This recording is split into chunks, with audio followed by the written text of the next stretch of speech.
एक घने जंगल में पत्तेदार फर्न के बीच एक तालाब था। धूप में वो चमक रहा था। पानी ठंडा और साफ था। रंग बिरंगी मछलियां खुशी से तैर रही थीं। वे एक दूसरे का पीछा करती और पौधों को कुतरती। तालाब ही उनकी दुनिया थी और वे इसके अलावा कुछ नहीं जानती थी। एक दिन एक सारस तालाब पर आया। वह लंबा और सुंदर था, बर्फ जैसे सफेद पंखों वाला। सारस ने उदास होने का नाटक किया। उसने मछलियों को खतरे की एक कहानी सुनाई। एक मछुआरा आ रहा है, उसने चेतावनी दी। उन सबको पकड़ने के लिए जाल लेकर। मछलियां डर गईं। वे तालाब के चारों ओर तैर रही थीं, यह सोचकर कि क्या करें। उन्होंने मछुआरों और उनके जालों के बारे में सुना था। मछुआरे हर दिन आते थे और कई मछलियों को पकड़ लेते थे। वे क्या कर सकती थीं? तालाब में हर जगह खतरा था। बुद्धिमान बूढ़ी मछली ने मदद के लिए सारस की ओर देखा। उसने सोचा कि शायद सारस के पास कोई उपाय हो। निश्चित रूप से यह सुंदर पक्षी उन्हें बचा सकता था। सारस तालाब के किनारे खड़ा था, अपनी लंबी गर्दन को गर्व से उठाए हुए।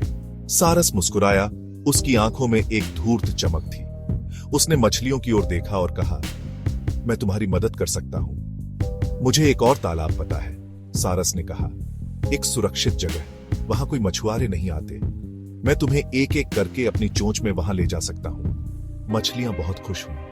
वे सोचने लगी कि अब वे सुरक्षित होंगी। उन्होंने सारस को उसकी दयालुता के लिए धन्यवाद दिया। वे नहीं जानती थीं कि सारस के मन में कुछ और ही था। वे उत्सुकता से लाइन में लग गईं, बचाए जाने की अपनी बारी का इंतजार करने लगी। हर मछली को लगा कि वह जल्द ही सुरक्षित तालाब में होगी। एक एक करके सारस ने मछलियों को उठाया। वह थोड़ी दूर उड़ा, लेकिन किसी तालाब की ओर नहीं। इसके बजाय वह एक बड़ी चट्टान पर उतरा। वहां वह बेबस मछलियों को निगल जाता। वह एक और शिकार के लिए तालाब में लौट आया। उसका पेट भरता जा रहा था। तालाब में मछलियां कम होती गईं। फिर भी उन्होंने सारस पर भरोसा किया। उनका मानना था कि उन्हें सुरक्षित स्थान पर ले जाया जा रहा है। उन्हें एहसास नहीं था कि वे सारस की दुष्ट योजना का हिस्सा थी। भाग 4, चालाक केकड़ा। अंत में केकड़े की बारी आई। वह जानता था कि उसे सतर्क रहना होगा। उसने सारस को ध्यान से देखा। उसकी आंखों में एक संदेहास्पद भाव था। केकड़ा समझ गया कि कुछ गड़बड़ है। उसने सारस और उनकी चालों के बारे में कहानियां सुनी थी। वह जानता था कि सारस पर भरोसा नहीं किया जा सकता। केकड़ा सारस की चोंच पर चढ़ गया, लेकिन उसने कसकर पकड़ लिया। उसने जाने नहीं दिया। वह सतर्क था और हर हरकत पर नजर रख रहा था। सारस चट्टान की ओर उड़ गया, जैसे उसने दूसरों के साथ किया था। लेकिन केकड़ा जानता था कि उसे क्या करना है। हम उस चट्टान पर क्यों जा रहे हैं? केकड़े ने पूछा। उसकी आवाज तेज थी। केकड़े ने पूछा। उसकी आवाज तेज थी। सारस चौंक गया।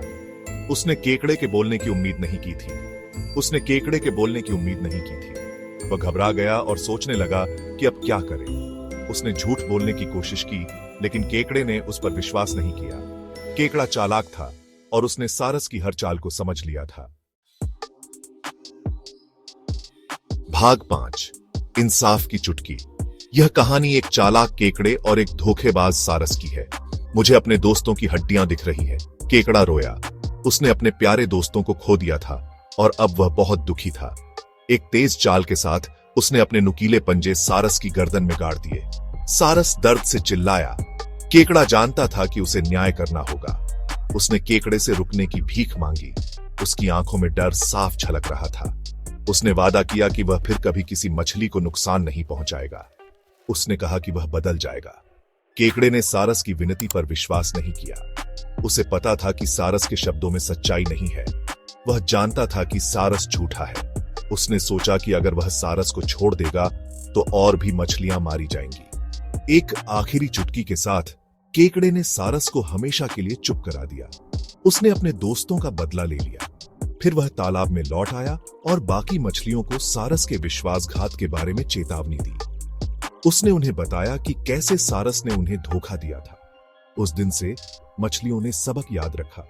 मीठी बातों पर आंख बंद करके कभी भरोसा मत करो और हमेशा चौकन्ना रहो। उन्होंने सीखा कि सतर्क रहना ही सबसे अच्छा है।